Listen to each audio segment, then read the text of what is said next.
of the situation live on mainland 98.3 FM. Okay, so I decided to give you some specials, and both of the sound bites we played. The first was the voice of President Bola Ahmed Tinubu, then Asiwaju Bola Ahmed Tinubu in 2012, and that was the voice of reasoning that he was giving the then president Goodluck Jonathan when he wanted to remove subsidy. In fact, that was the mother of all lockdown. We had the Save Nigeria group, we had the Occupy Nigeria protest. It was a shutdown. And you always wonder, why is it that when this same person that was in the opposition then, the leader of the then ACN, was advising the then president on how to remove subsidy, he got into office, and then the first announcement on the 29th of May 2023 was subsidy is gone, and then it led to a whole lot of chaos.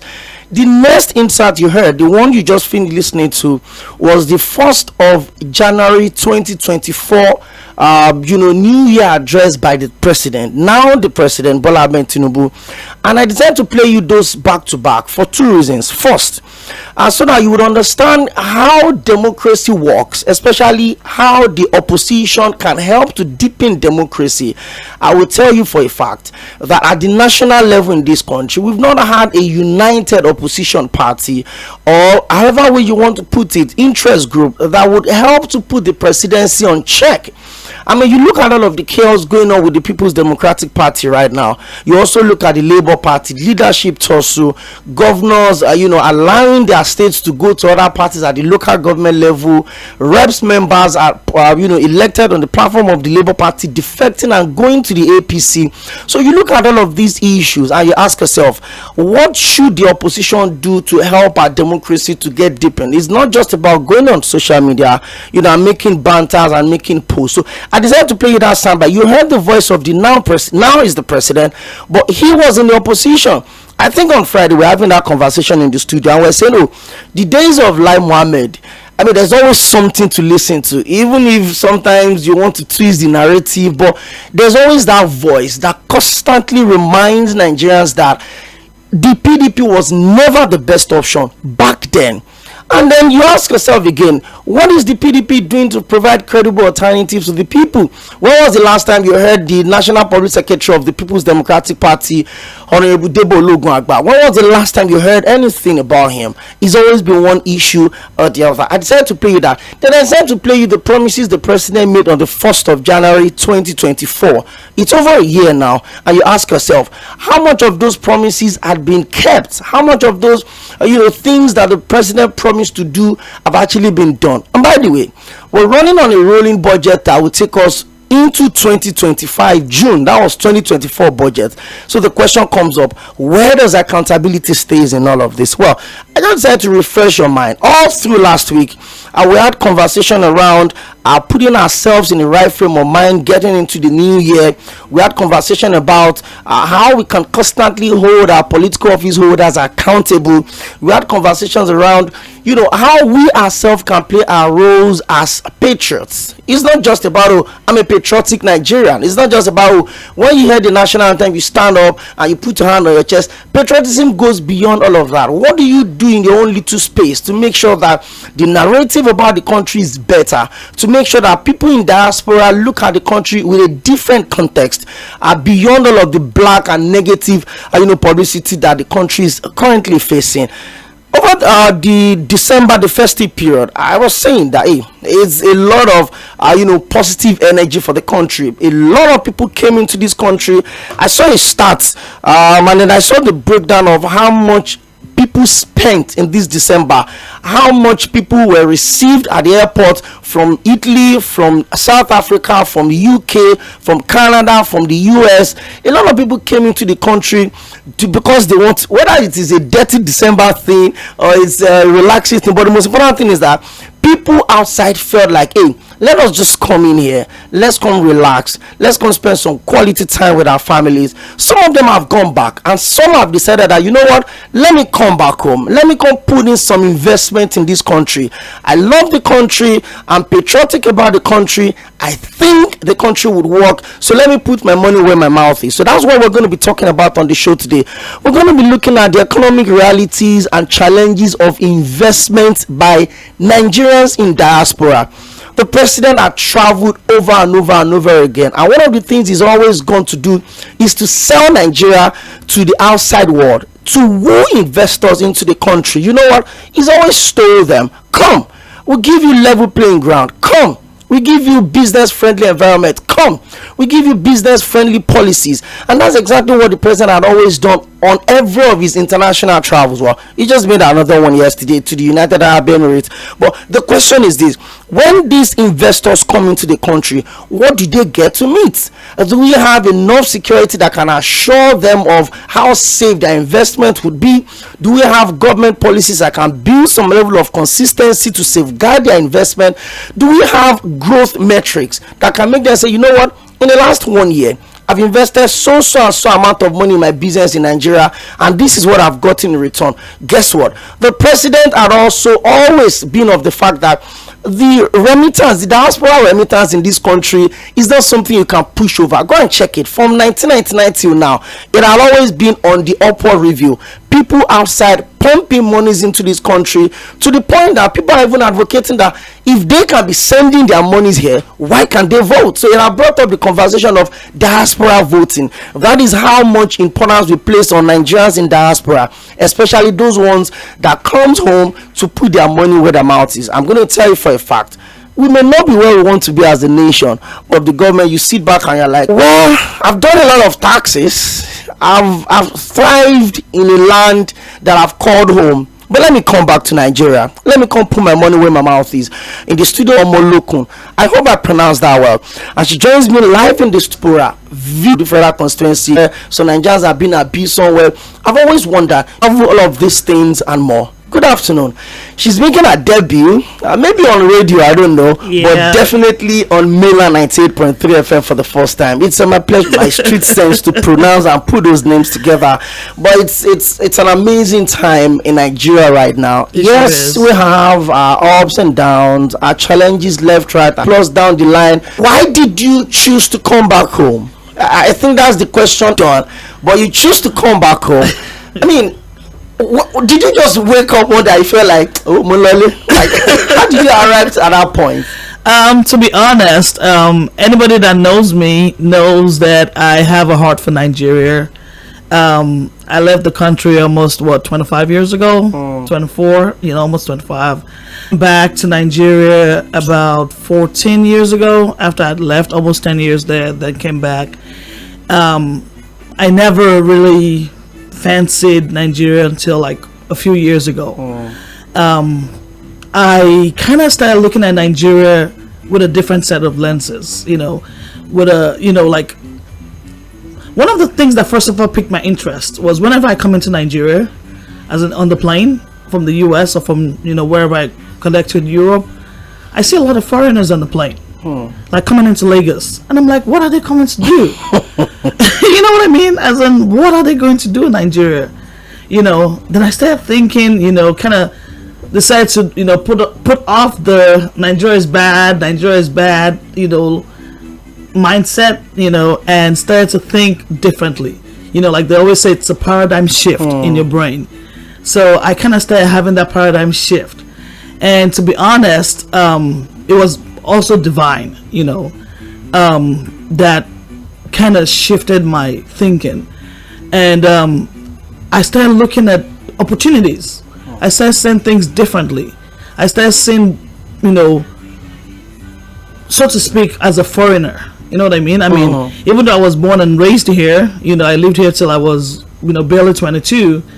I started looking, at Nigeria, like the people, the culture, the needs. What can I do, to make a difference? I've always loved that, like the population, we have the young population. You know, I've always loved to engage a lot of young people, and it just kind of, you know, started changing my thinking and my opinion and things like that. And I just said, you know what, I want to do this, you know. And I remember the first time I had the dream about it, it was my late big sister of blessed memory. I called. I've been a nurse in the U.S. for almost 20 years now, and I told her I wanted to go into the hospitality business in Nigeria. And what did she say first? Was she in Nigeria? Yeah, she was in Nigeria. So what did she tell you? She laughed at me. She thought I was crazy. She thought I was crazy. You know, she was like, "Why? What? You know, as in, what about Nigeria?" You know, so I told her, you know, my desires, my vision, my goals, and I remember I told her, you know, that this is the name, you know, that I want to give the company. And she was like, "Oh, that's a common name. You know, everything in Africa, everything in Nigeria is called the motherland, the motherland." She was like, "Oh, that name is not going to be available." So when she looked at CSE to, you know, search for the name was available. Wow. My son was like, "Oh, wow, okay, you must be onto something." And it kind of started from there. You know, I started Spice Production. I actually started that with a friend of mine, you know, a childhood friend, but, you know, it kind of didn't go too well. But I always knew I wanted to do something on my own, you know. So last year, I started 2 US, boots on ground, you know, digging my heels, auction. Like, I was trying to figure out what are the needs of the people. Need access to power, you know, people need fresh food. People need, I mean, for the long, you know what I mean? I had no idea, you know, and I discovered that I started producing the ice block for them, and it helped bridge the gap. You know, it helped prevent spoilage of their produce, and, you know, from there, you know, I started growing. I always wanted to have a restaurant, or, you know, some kind of online food catering kind of thing, because I've always been around food, you know, growing up, even when I was a kid. After high school, I have an aunt. She's actually in Abuja right now. She used to be a caterer with Coca-Cola. So she used to cater for like side gigs, you know, cater for like AGMs, cater for like you know, ministries, you know, companies, churches, like bespoke meals, like meals packed, you know, in bowls and with spoons and with a drink in the bag, you know. So I remember I used to, you know, do all that with her and with you know, the people working with her back then. So when I decided to go into the restaurant business, I was like, you know what, I don't want this, I mean, at least for now, I just wanted to kind of go that route, you know, the bespoke route, you know, where you order your food, just, you know, online and just get it delivered to you. Yeah, like in, you know, 35 minutes, you know, or less, you know, order your food, get it delivered to you. So right now, I mean, this is like a free ad for Child Deck, but, you know, we work with Child Deck right now, you know, because they have a very fantastic delivery system where, you know, they get the customers to, you know, hop on the website, on your page, the order, and, you know, they can get the food. Okay, we're going to come to that space very soon. Okay. But let's talk about, I mean, it's a well-known fact that the business environment in Nigeria is not exactly good enough, especially for small-scale businesses, startups. And you just talked about one very essential thing, which is power. It's been a constant problem that it looks like it's more problem than solutions. Tell me about Previous it. government had come up with different things, you know, privatization issue. It hasn't given us the solution that we want. You also look at the issue of you know, availability of some of the things that we could need. Your decision to come home and set up this business, was it because you have the resources to work with, or the whole idea of the motherland thing really lives with you? To start with, I have a passion for it. The whole idea really lives with me. That's number one. And like we talked about the power situation, I mean, like they always said, like I've, you know, said myself several times, doing business in Nigeria is not for the faint-hearted. Sure, it is not. You know, it is not. You know, you know, the power situation is the biggest issue. I remember when we started, oh my God, I mean, we were spending crazy money on power, on diesel, on, it was crazy. On diesel, on gas, petrol. I think we call it petrol over here. Yeah, petrol. It was crazy. But to be honest, in the last few months, I would say like 4 or 5. No, not 5 months now. Maybe like the last 2-3 months, power has been a little better. Whatever that is, let them keep it that way. You know what I mean? As in, we pay for it. You know what I mean? We pay a lot for it, but I don't mind to pay for what I get. As long as it's available to me. Exactly. You know what I mean? As in, like in the US, we pay a lot of money in, electricity, in water, but it's gonna be there. I'm gonna have it. We pay taxes, like crazy taxes, but I can see the roads I'm paying taxes for. I see construction every day. I see the roads. I see the water. I see the light. I see, the policemen. I call 911 and there's instant response. Exactly. So, and I believe a lot of Nigerians are not asking for too much either. They want to pay for it. Just give me the value I'm paying for. You know what I mean? So, like I said, right now, it should stay the way it is.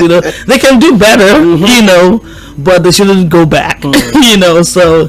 So it's a little better. So I don't know whatever they did, as in the band A. No, it's a classism thing. There are a lot of people on band F, and they get like maybe 2 hours in 1 week. So you're just lucky on band A. I don't know. I'm sure you enjoyed the luck. I'll take it. So let's talk about the economy realities now. When you came home, I'm sure you didn't just go on like a bed of roses. You had major challenges. God. Yeah.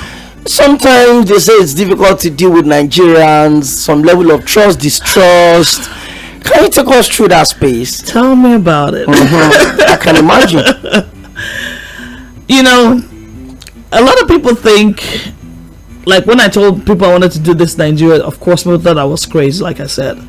They were like, you're comfortable in the US, you've lived here for so long. Why would you want to go back? Why do you want to go back? I mean, why do you want to do something, over there? Those people are crazy. Those people, it's been tough. I won't lie to you. I've had my staff sabotage me. I've had, you try to do everything. Let me put it this way. A lot of people are looking for jobs in Nigeria, but not a lot of people are employable. A lot of people are looking for jobs in Nigeria, but not a lot of people are ready to work. Yes. People, I think, compared to when I was growing up, I think there's this mentality in Nigeria now of quick money. You want to get there. Quick, instant gratification. It doesn't work that way. Like I said, I've been away from Nigeria for over 24 years. I started from the bottom, as a broke student, and worked my way up. But people don't want to do that anymore. It's almost, that was what we were raised with, at least what I was raised with, that, you start, like even in Yoruba, they'll say, like you start from the bottom to the top. But it almost seems like the people you see now, even the young generation, they want to start at the top. Quick fixes. Yeah. How is that going to work? So when they now see that they're not getting that from you, they want to sabotage you, or they want to do something crazy. However, in all the craziness, I will be honest, I found some good people, as in some trustworthy people, some people that are ready to work. Shout out to my team right now. I'm thankful for them. I'm thankful for what they do, and I'm thankful, that I have this team. You won't believe in 6 months, I've laid off like 10 people. I'm telling you. Some of them would just take salary and will not come back. Just go. And you just see them again. Like when I first started, I kind of introduced the American system, because in America we get paid bi-weekly. Oh, you wonder? Yeah. So I was trying to, I kind of didn't want anybody to go broke. I wanted a situation where people would always have money. My staff would always have money with them, on them. And it won't be a situation where you have to wait the entire month. Yeah, the whole month. Yeah, so so I wanted to introduce that. So I wanted to actually did introduce that. And I remember one of my chefs, when I first introduced it to him, was like, what kind of thing is this one? Why will you cut my money into two? no. I remember my manager then, so she was like, no, I want my money nikiti. At the end of the month, I want it, all in bulk and everything. So I remember the first couple of months when my other staff that wanted it, twice a month, when they always had money, and those are the ones didn't have money. You know what I mean? And as because they got paid, their half salary. Those are the ones always look to these ones to actual money, for like call cards or whatever, things like that, or whatever they then need to buy. So eventually, after 2 months, they came down like, "Madam, please do 2 months." Like, "Madam, we think we like that American style," So I introduced it to them too and all. But unfortunately, what I discovered is people they take advantage of it. Like, I've had staff that took the money and never showed up because they're like, "Oh, I've worked for 2 weeks," and probably they think they want to go get a gig somewhere else, and after 2 weeks again they want to come back. No, it's not a 2 weeks job. It's a monthly job. You know what I mean? Because I paid you for 2 weeks doesn't mean that I don't need you for the next 2 weeks. I need you, and I'm going to pay you at the end of that 2 weeks. You know what I'm saying? So, but anyway, it's just been interesting, See, there's hardly anything anybody wants to say to me about the Nigerian workspace that I've not had an idea about. Because it's pretty easy for us to say, "Oh, there's no job, there's no this," and then we get the job, and then we're just ready for let's get it done quick. Let everybody just hold on to. But we're trying. Now, let me take you back to the other side. Okay. There's always this funny. Maybe stereotype is the word for Nigerians generally. You travel out of the country and then people start treating you like a second-class citizen. There was a time, I think towards last year December, I made a joke on the show that maybe did you change the color of Nigerian passport from green? Maybe the green has actually given us a stereotype, because a couple of my friends came in to be part of an election in Ondo State in November, and they were telling me how they were treated while on transit from one flight to another to get their connecting flights, that they took care of every other person, and then they kept Nigerians to one space. And I'm like, well, I don't know how it works, but talk to us about the feeling of you coming out as a stable, maybe successful is not the word, as a stable Nigerian in the US, and you can walkly tell everybody and say, "I'm proud of this country and I'm proud of the feeling." Has that changed since you came back here? To be honest, like I said, I've been away for a while. Even before I became an American citizen, I never experienced the green passport thing. I never did. Even when I was using my green passport to travel, I've used it to travel many countries, Spain, a lot of places. I have never experienced that. Maybe because I don't know. I truly don't know. But I never, they never put me away to one side to say, "Oh, there's this," And of course now, I don't experience that at all. However, I've heard a lot about that. I would not say racism doesn't exist. It does. It sure does.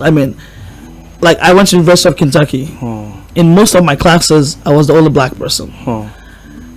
In most of my places that I've worked, they'll be like, "Oh, that Nigerian nurse or that black nurse that works," you know what I mean? Because I stood out, because Kentucky is a very, very white, dominated state, but I found them to be friendly. I found them to be kind. Actually, I would say I've actually experienced a little more racism, or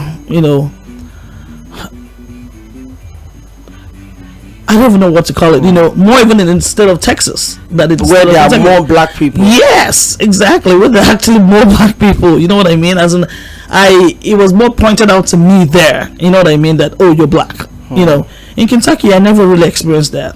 Maybe because I was young too. I was in college, so I always had my head in my book. So I was working and things like that. So maybe so. I never really, kind of experienced it all. Like, I have American parents, like, they're white people. They're like my parents, like, till today. You know what I'm saying? The man is, passed away now, but the woman is still in Kentucky. So what I'm trying to say is, it was even However, there are a lot of Nigerians, even in Texas, a lot of Nigerians doing well.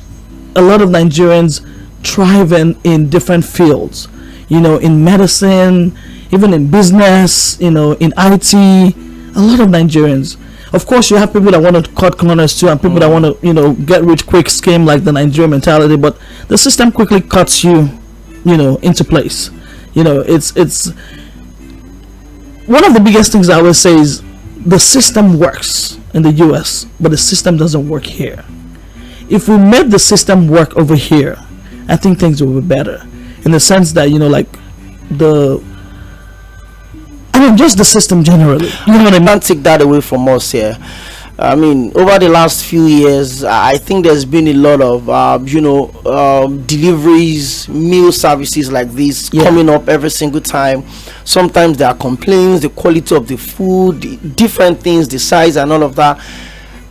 What are the potentials that you see in Nigerian hospitality business that made you feel like, you know what, I want to be a part of this? And secondly, how do you think government can come in? Because you can have all of the best ideas. If the environment is not business friendly, you're not making any progress. Very true. If the government policies don't align with what you're trying to do, you pack your bags and go back to Kentucky. That is a given. Texas. Brother. So put those two together. First off, what are the potentials you see in the hospitality business in Nigeria that made you feel like, I'm a Nigerian in diaspora, but I'm coming home to invest in this country? And then how can the government help to make the environment better? To start with, we have the population. That's the catch. Yes, that's the catch. People will always buy food. We have a lot of mouths to feed. No matter what, you know what I mean? We have a lot of mouths to feed. We have people, and people are having kids every day in Nigeria. So that is number one. You know what I mean? Even if you sell a meal for 1 naira, people will buy. It. Even if you sell a meal for 10,000 naira, people still buy. People will buy it. You know what I mean? So you just have to find your target audience. And for me, one of my major things is I'm not trying to be the, Ritz-Carlton of hospitality business, and I'm not trying to be, at the lowest. You get what I'm saying? So I'm just trying to be that regular. Middle class. I'm hungry. I'm at work. I need something fast. I need something easy. And I try to also put the little American touch into it, make it a combo meal, so that you're not eating your food and go to look for a drink. Everything is in one pack. Everything is together. Yes, in one pack. Your food, your drink, your spoon, everything is in one pack.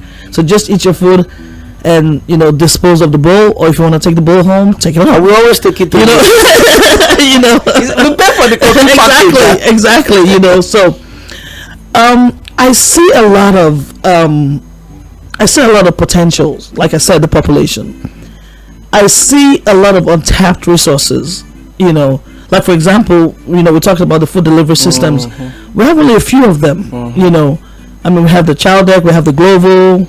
I just discovered about Bolt, and I just discovered another one. Because we work with Other Africa too. So there's a lot of potentials there. There's a lot of because when I read the Child Deck story, what happened? The guy was stuck during COVID. He didn't have anywhere to find food, and he kind of started researching and stuff like that. Nobody was able to bring food to him. His mom and his dad were not able to bring food, and he was not able to go out because he had COVID. So he started researching, and he looked into India, because India too has a population like we do, and that's how he came up with this Child Deck concept, and that was fantastic. It's kind of like the Uber Eats we have in the US. We have the DoorDash, we have a few of them, also over there. So I see a lot of potentials. That's what I'm trying to say. Of course, I would love to have my own delivery system too sometime, but I don't know if I'm ready to deal with the headache of the dispatch riders, because those people too that's another story too. Those people are something else, So of course I want to do mine too, but I'm still trying to just kind of hang in there and see, kind of study the terrain a little better, and get used to it, get comfortable. Like I said, I just started seriously about 6 months ago. So how do you think the government can come in here? Government everything. To start with, the environment has to be conducive. There has to be that sense of we want you. You know what I mean? We want you. I mean, I see a lot of the President Tinubu's speeches saying the aspirants come back, things like that. You don't just say that with your mouth. You know what I mean? You do things, you put things in place for them to come back. You know, like for example, in the U.S. we have the SBA loans. Nobody has enough money to do anything.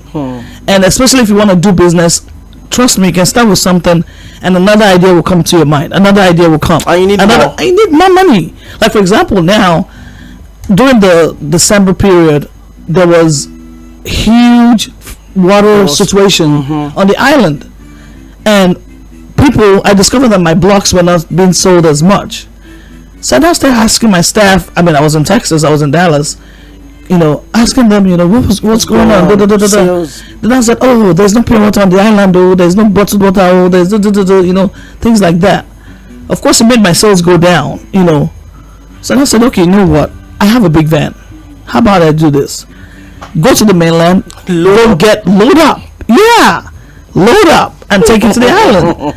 You know, they were loading like 400, 500 bags. Daily? Yes. And you were selling out? Believe. Straight up? Believe. And that was not part of your plan. You just saw the opportunity. It was not. I was only trying to help. Because I felt bad for the people that were not selling. Because if they don't sell, they're not going to eat. Of course, if they don't sell, they're not going to buy my blocks. You know what I mean? I was trying to help myself too. You know what I mean? Come and buy my blocks, you know. But if they don't sell, they won't eat too. You know, so like many of them were it was a desperate situation, and many of them couldn't get the water down. So I became the middleman. You know, like the farrier. So I started ferrying water. Sometimes even before I get to the place, it's sold out. It's sold out. So I said, you know what? Why? I'm gonna start up here with a business. You know what I'm saying? I mean, I know a lot of people do pure water right now. You know, so like I said, there is the population. There are mouths to feed. There are people that needs to be met. You know, so yeah, it is what it is. I'm always loving stories like this, and I'm sure a lot of people will be wondering, like, oh, how did we face this space on the show today? Like I told you guys, 2025 is going to be absolutely robust. The Situation Room would focus on whatever situation we find that we could reach out to you about. Remember last week we talked about, you know, putting you in the right frame of mind going into the year. There were a lot of complaints in 2024. Oh my word, we spent so much time just stuck somewhere talking about what the government did not do, that we also lost the opportunity of seeing what we can do in the midst of the government not doing anything. I know a lot of people that, you know, they caught it big in 2024, built houses, got cars, you know, opened businesses, employed other people in the midst of all of that chaos. I think 2025 should be a bit different. We should move around with some positive outlook so that we can attract what we have. That's exactly what we're doing. And on the show today, my guest has been Tᴏɪᴛᴛᴇʀ Msolɪᴅ, the MD and the CEO of the Motherland Kitchen Nigeria Limited. On the turn of 5, when we come back, we'll talk about what Motherland does, and then, you know, how easy it could be to connect with them. And I'm going to bring in quickly Mr. Dᴏɪᴛ on the turn of 5 o'clock. The Speaker of the Lagos State House of Assembly has been impeached earlier today by 32 members, and the question is this: who saw that coming? We're going to talk about that very quickly, but that will be on the turn of 5 o'clock, and we'll take our break then. But hey, in case you're just joining us, we're streaming our programs live at Milan 98.3 FM on Facebook and YouTube, so that I have an idea of what we look like in the studio, and then we'll talk about that. But before we go on our first break, let me bring back my guest again. You talked about not wanting to be on the high scale end. I mean, I'm talking about the deliveries of maybe 80,000, 70,000 meals, maybe platter, for instance. But you also don't want to be on the white rice and boiled egg style. Yeah. How do you find that middle class? Because a lot of people have said, oh, the middle class had escaped Nigeria. That is either you're rich or you're poor. How were you able to pick that middle class that you're trying to, reach out to? Social media. It's a lot of social media, like a lot of ads, a lot of, presence on social media, a lot of WhatsApp. You should have presence on radio as well. right? Oh well, I guess very soon. Okay. I guess very soon, So I guess this is the debut of it. Social media has really been powerful. Like I said, Child Deck actually kind of caters to that kind of, I wouldn't want to call it class, but that target audience. You know what I mean? Yeah, and that's about it. I mean, it could be better, but so far it's been impressive. So what do you think stands you out? I mean, I'm always very skeptical about getting meals online. Because over time people are paid for meals and they are coming way different from what I expect. So I'm always this, let me walk in and say, give me that meat, give me that round pomo. I always like that space. What stands you out? Why would I want to pick up my phone? And because I know that when you're making your delivery, a lot of other logistics will be included, which makes it a little bit higher in the price. So why would I think about you? You will think about me because, number one, I have a variety of local and intercontinental dishes. That's a lot. Yeah. I mean, if you go on IG page or IG handle, you can see a lot of them. So breakfast, or Korean, Korean noodles. I hope I said I will not be entering this place. Korean noodles, or you can offer your afang. You can offer you can order your edikai coin. You can order your noodles. The regular noodles. You can order your eba and some more. We have a variety, so that's what stands us out. Also, like I said, I try to make things convenient for my clients, for my customers. So I make sure that I have a drink readily available that comes with order, that comes for free. So it's kind of like a combo meal, like in the US, you get your burger, your fries, and your drink. Exactly. So I have it's bespoke, like I said, it's prepared for you in mind. You have your plate, your bowl, your spoon, your serviette, your drink, and you just eat, and your plastic bag, like I said, eat your food. If you want to trash it, you can trash it, and if you want to take it home, you can take it home in the same bag. Okay. You know what I mean? As in, take the food home or take your empty bowls home in the same bag. So it's just the convenience. When we come back from the break, you're going to talk to me about the maybe not nastiest, because sometimes you just laugh about these things. The funniest experience you've had with deliveries.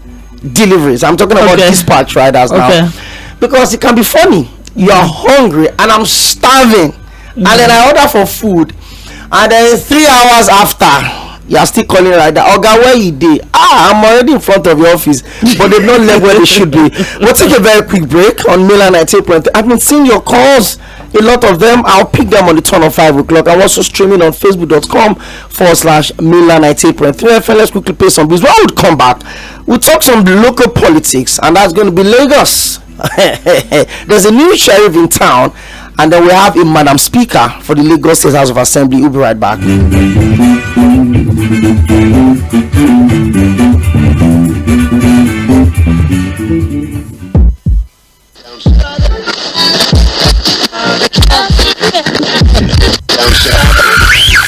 You're listening to Mainland 98.3 FM. The sound of Lagos.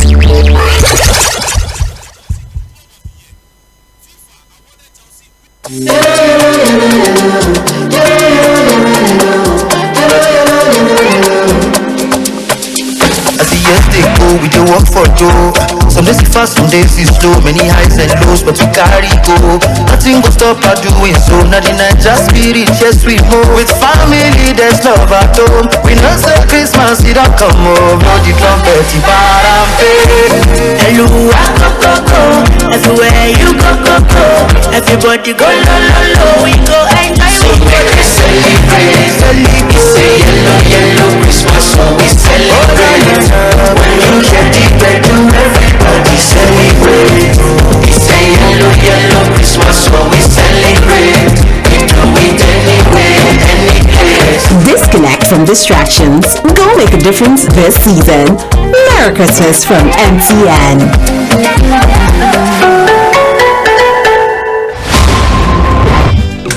Chai, my head oh. Oga landlord, why you dey shake like ceiling fan? My village people don't come again oh. This one with your body hot so, you don't do test? Yes, see result oh. Oga landlord, no be your village people oh. Na malaria, you need Luta. Luta na better medicine wey dey knack down malaria. Oya see am, take am. Thank you Oga Luta. I don't dey kampe. Luta, brand of Artemata and Lumefantrine, is another quality product from Hovid, marketed by Pharmatex Nigeria Limited. If symptoms persist after 3 days, see your doctor.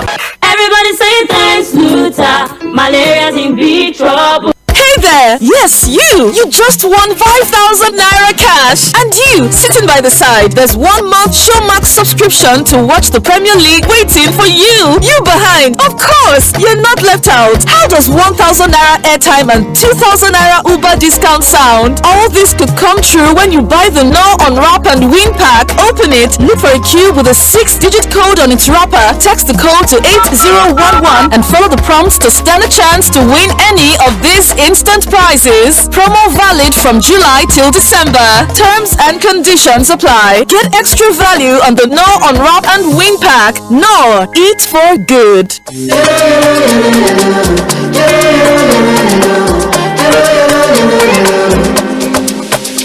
As the years they go, we do work for dough. Some days it's fast, some days it's slow. Many highs and lows, but we carry go. Nothing go stop our doing so. Not in just spirit, yes we move. With family, there's love at home. We know say Christmas, it don't come home. No the trumpet, the parampe. Hello, go. Everywhere you go. Everybody go lo. We go enjoy. So make we celebrate. We say yellow Christmas, so we celebrate. When you hear the bedroom, everybody celebrate. We say yellow Christmas, so we celebrate. We do it anyway, any place. Disconnect from distractions. Go make a difference this season. America's from MTN.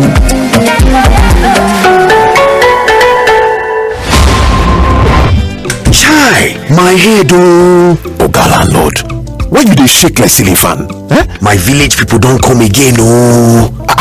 This one with your body hot so, you don't do test? Yes, see result oh. Oga landlord, no be your village people oh. Na malaria, you need Luta. Luta na better medicine wey dey knack down malaria. Oya see am, take am. Thank you Oga Luta. I don't dey kampe. Luta, brand of Artemata and Lumefantrine, is another quality product from Hovid, marketed by Pharmatex Nigeria Limited. If symptoms persist after 3 days, see your doctor. Everybody say thanks, Luta.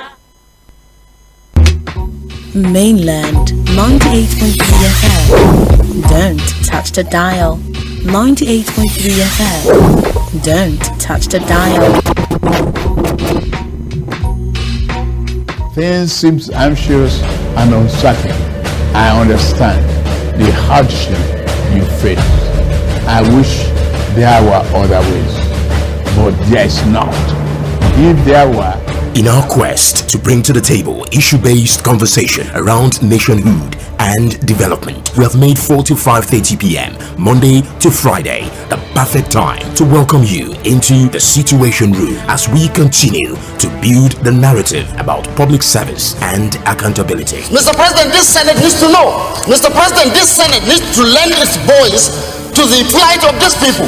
Mr. President, there is nowhere I can say it except here. This is why I'm elected. If I cannot say these things on this floor, sir, I better resign and leave. As elections give the citizens the chance to make their political decisions, constant demand for quality leadership from those they voted into office. Look at us, man, there is nothing. We are starving. Tinubu should please do something. It's also important to having a Nigeria of everyone's dream. Join 괶 Akinyode as it takes to task seasoned analysts, opinion makers, business professionals, and politicians on issues around politics, policies, governance, and leadership every Monday to Friday from 4 to 5:30 p.m. on your super dial. Mainland 98.3 FM will welcome you your mates as we discuss the situations.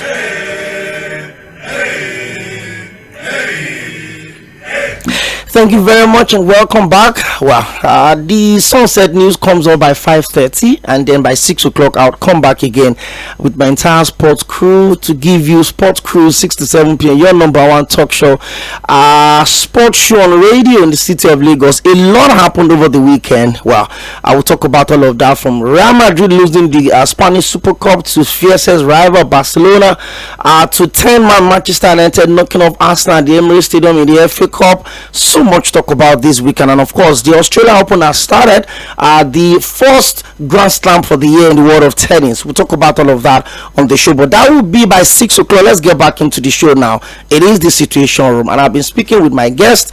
We've had some really interesting conversations, and I'm seeing your questions right now. I will take all of those questions. She's associating herself with where she came from and all of that. First off, how did you come about the name? And secondly, where do you see the business in the next couple of years? Bigger expansion, maybe chains of hotels. Maybe I'm prophesying. I don't know. Amen to that. I'll take it. Let's wrap it up. The Motherland Kitchen, actually, I got the name from my dream. Oh, okay. As in, I saw the name. I saw it. Like the Motherland Kitchen. I didn't have to think about it or Google or whatever. I saw it. And I woke up and I remember I called my sister and I was like, this is the name I saw.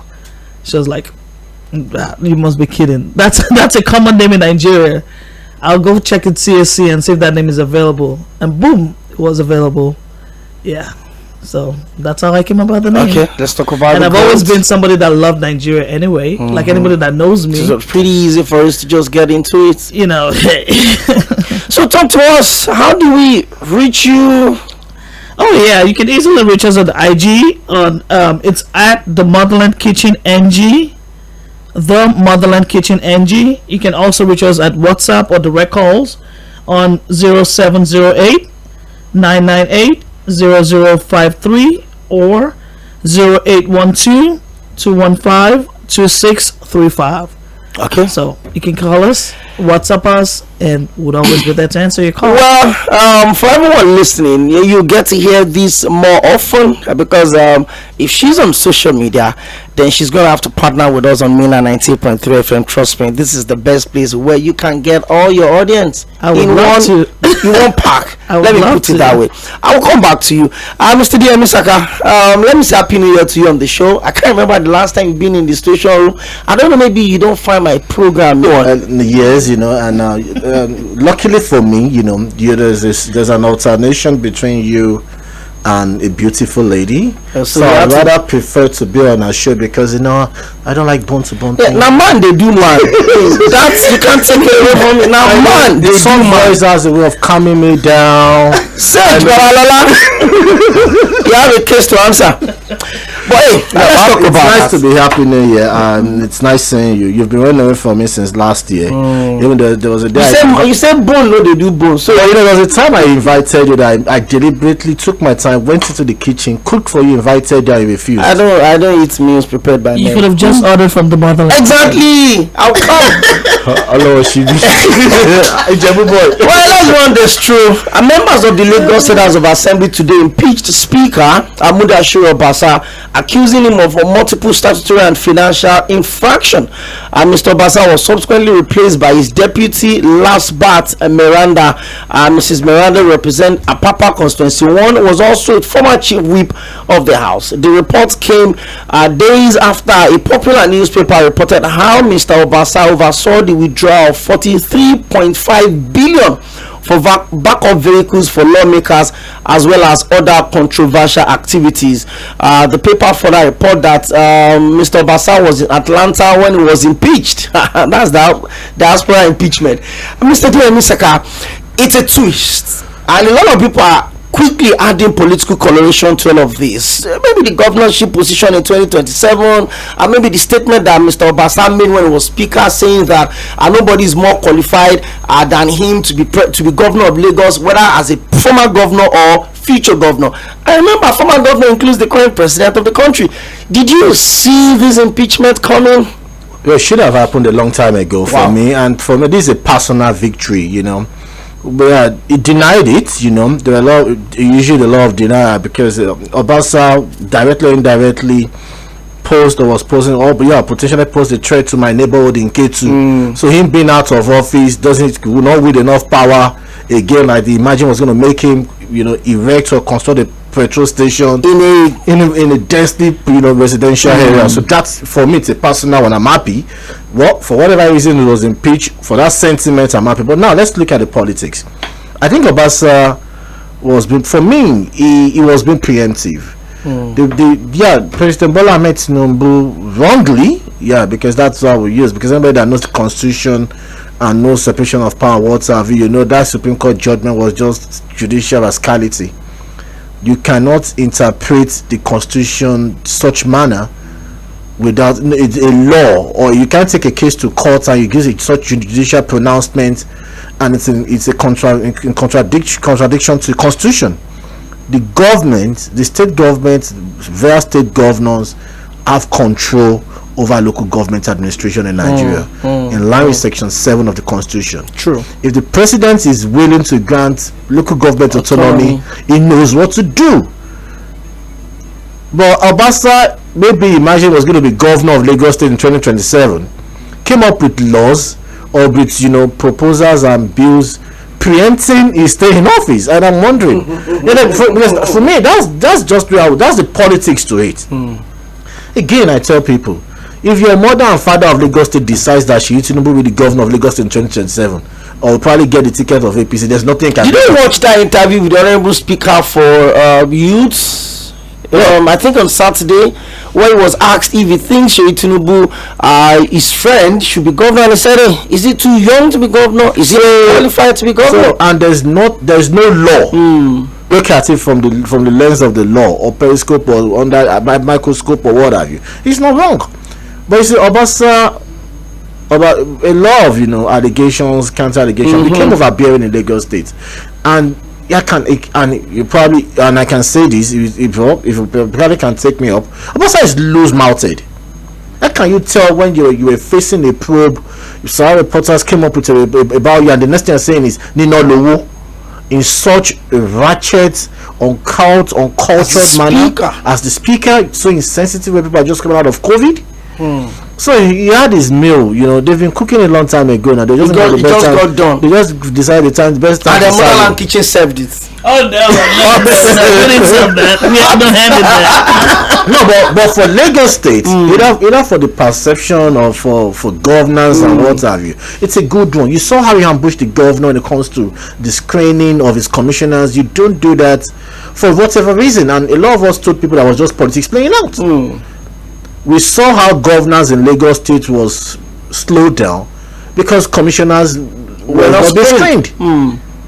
And it became, I think he felt it was home and dry.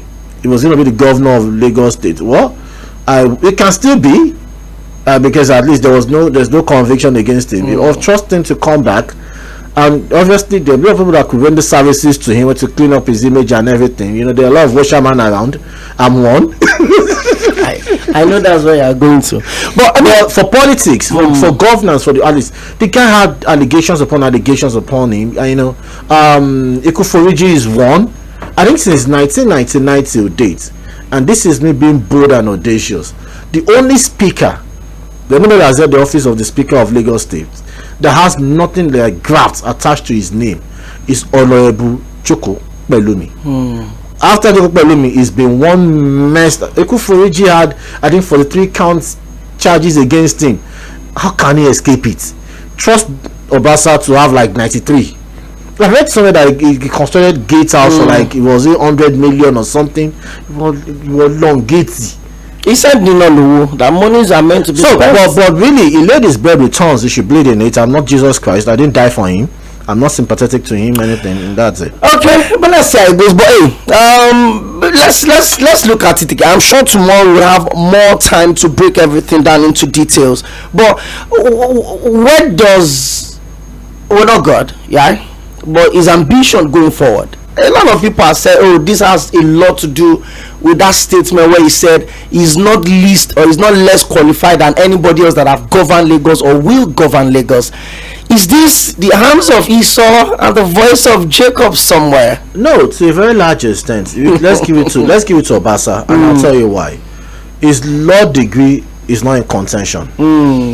His background, his identity, his heritage is not in dispute.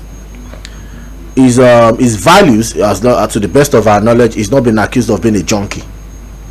So on paper, it's right to say that. And this is me being honest, because nobody has come out to say Obasa attended the primary school before it was established. Nobody came out to say Obasa is from Odogbolu, a village close to my maternal grandfather's village, Iḽesē or something, while actually he's claiming Lagos State. There's no dispute about his credentials or background. Nobody has come to say he has a case file, a medical case file at Bagada, that for rehabilitation, nothing of such. So if you look at it, Obasa is right to make such audacious claims. It also tells you that is how much we've reduced the value, our value system, those that get into public offices in Nigeria. So he's right.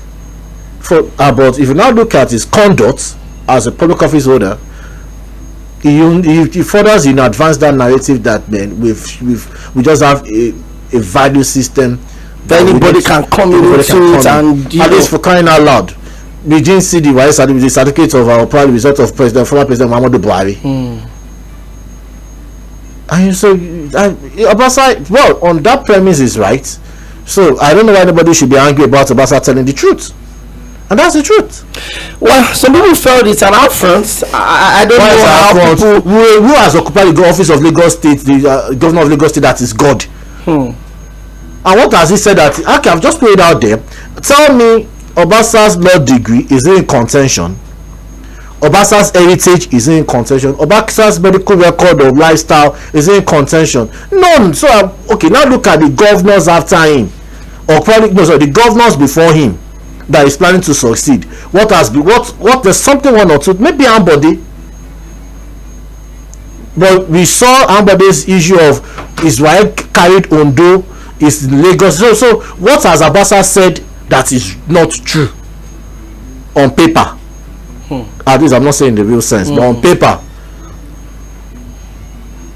But it's for 2027, it can still bounce back. We have almost 70-something political parties. It doesn't have to be APC, and if he has such, war chest, like they say, he can go up against anybody and he can get it done. And there's one thing I want people to know: Obasa is like a housefly that perches on the guy's coat. You have to be careful. You have to be careful because he's the speaker.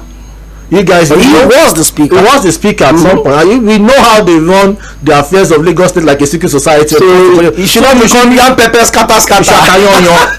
So the guy can come to any party. I'm even willing to get him good campaign managers, and we will give Lagos State, the APC one for its money. I've always been really excited about elections, and for obvious reasons. Aside from what I do, and the fact that it gives you the opportunity to weigh people's, ability to reach out and connect. I don't know, for whatever reason, I'm looking forward to the local government election in Lagos State this year, and that's going to be a whole lot of game changers, Mr. Saka. Yeah, and for me, let me put this out there, because I don't know how Lagos State government intends to conduct this local government. The governor said that there are going to be elections in the 20 local government and the 37 LCDAs. Sorry, does this state have an attorney general? I should. But you ask a simple question. The 1999 constitution has amended through its 4th amendment or 5th amendment. Doesn't recognize the 37 LCDAs in Lagos State. Recognize only 774 local governments. And recognize 20 Lagos. And the 20 local governments were listed in the constitution, I think, in the first schedule. Now, the only local government that will get allocation directly from FAC are those 20 listed. If you conduct elections to those 37 local governments, every other political party should just let Lagos State government go on a jamboree, then go to court. It's an illegality. It's dead on arrival. So you just conduct your election in the 20 local governments, and if you are sensible enough, because this is me advising them, so the most we will always love criticizing, appoint administrators. Include whatever, either through a democratic process within your party, what have you. But if you conduct elections in those 37 LCDs, even as a negotiation, I will go to court. Because where would they do? Where would the 7 cities draw their allocations from? They're not recognized by the constitution. And we should, as much as we want to think the 1999 constitution is imperfect, it's still our working document. We should stop giving it a middle finger.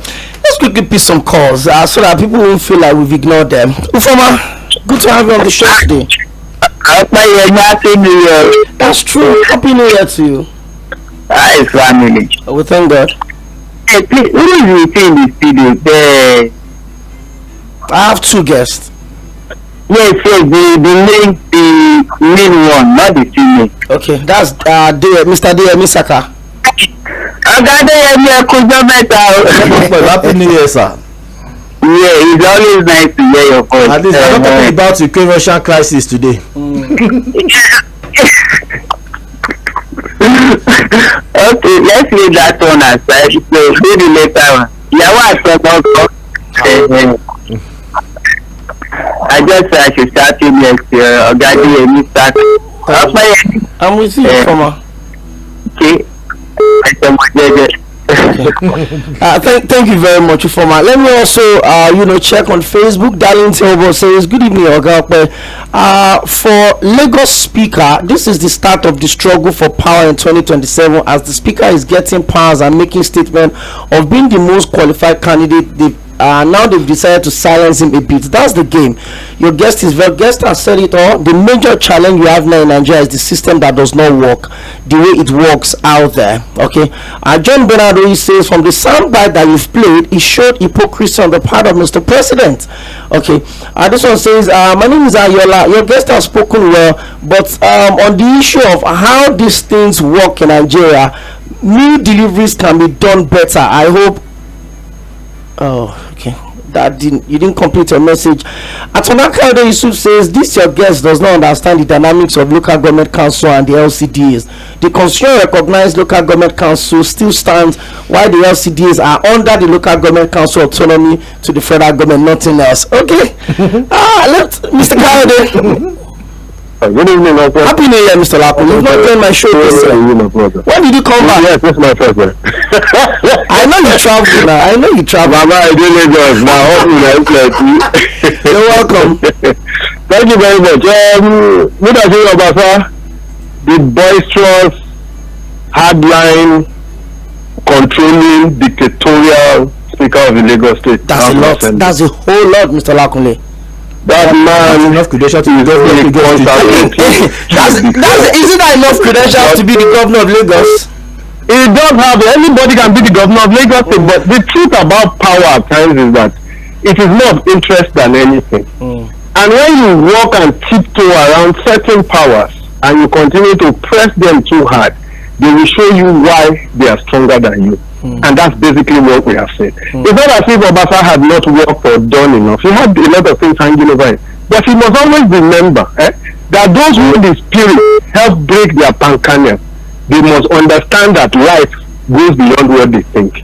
When you get pushed over by power and other paraphernalia of office that goes around it, people will call your shots and cut you short. That is what he has faced. And he should expect the longer arm, because he has issues that have to do with mismanagement and all of that. That will always be set. Then he also must know that the structure he has, where he comes from, he must understand that 90% of it is owned by the party. So the party decides to show him that they are stronger than him, they will kick him out and he become a floor member. That is the fact of life. And that is how politics is run in this area.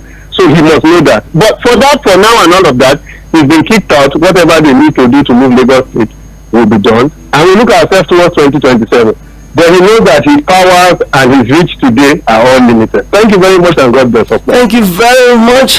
We're pressed for time. I'm not sure I'll be able to pick more calls. Let me give my guests the opportunity to wrap up the conversation. Well, quite engaging. I decided to start up the show today with some thought-provoking sound bites, both sides of the divide. When the now president was the leader of the ACN in 2012, when he addressed the Occupy Nigeria protest against the removal of subsidy, and bring it back to when he is now the president on the 1st of January 2024, so that I can balance both. And it's a challenge to the opposition parties in Nigeria. You are sleeping. The beauty of democracy involves that people should have alternatives. People should have reasons to say, if party A does not work, let me check the programs of party B, C, and D. But look at the opposition. There is more infighting with all of the opposition party than actually providing credible alternatives to Nigeria. Look at what had happened since 11th of November 2023. We had off-cycle elections in Imo, Kogi, and Bayelsa. Beyond the PDP and the APC, there was no other showing. We had 2 off-cycle elections in Edo and Ondo last year. Beyond the APC and the PDP, no other showings. Now we're going to have another off-cycle election this year in Anambra State. Next year in Edo, in Ekiti, and Osun. What happens to the other political parties? I think it's time for everybody to come together, get their hearts together, and understand that this democracy that we have must work and it must flourish. Big shout out to you, Mr. Adeomi Saka. Thank you for coming through as always. You're welcome. And my guest is here. Wow, the CEO of Motherland Kitchen Nigeria Limited, Tᴏɪᴛᴛᴇʀ Mṛᴏᴏᴜ. You made your debut on radio. Thank you. And yes, so, well, it's an amazing time. Thank you for joining us on the show. You forget to ask that you're waiting for jingles. Of course, we're going to talk about that after the show. Of course, she knows how to do it. Okay. And let me squeeze in a couple of more messages that we have here. Let me do this. Okay, good evening, Mr. Saka. Good to hear from you again. Obasa has paid his dues, and it looks like he's due to be removed, and he's been duly removed. This one is real wordplay. And let's see what happens from here. I just hope this is not the end of his political journey. This is Stephen from Ikorodu. Well, I'm from Agege, and everybody in Agege understand the impact of Obasa is the people's reps. I hope this will not be the end of the APC in that local government. My name is Ayola from Agege. Thank you very much.